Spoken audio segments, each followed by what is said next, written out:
ezendlini kaNkulunkulu onganayo uKristu.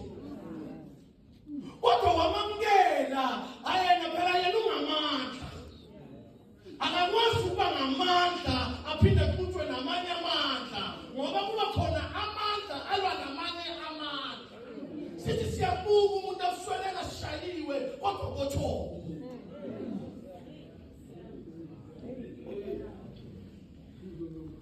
Akekho effective uJesu uma si outside Jesus. But uJesu u-effective uma singaphakathi kukaJesu.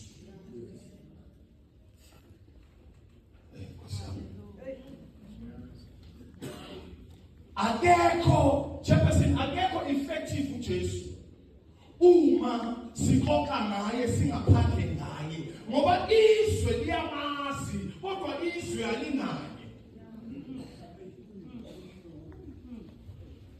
Abanye bawisa abantu ngemimoya yabo kodwa bathi ngegama kaJesu.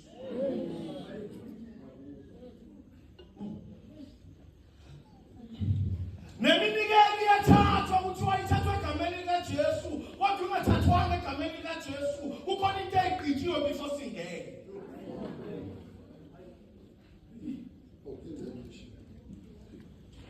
Awubazalane ngiyaswakala kodwa.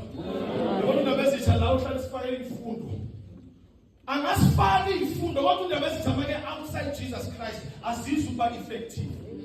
Kodwa masifaka imfundo indaba ezitha ephakathi kukaKristu leso imfundo zithola abaphakathi kuKristu ziba effective kithi.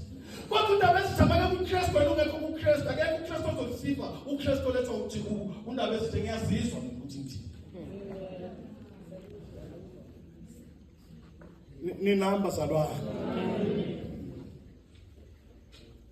Uyamkelwa ke uJesu. Sengenile endaweni yami. uJesu uyamkelwa. Ngiyacela sifunde Matthew chapter 5 verse 5. Uzozwa ukuthi why ngingaqala ngale ndlela. Ngiyabingelela ke ebandleni labezetha. Ngiyabingelela baba. Man from God ngiyabingelela. Kwelisigama kaJesu Kristu.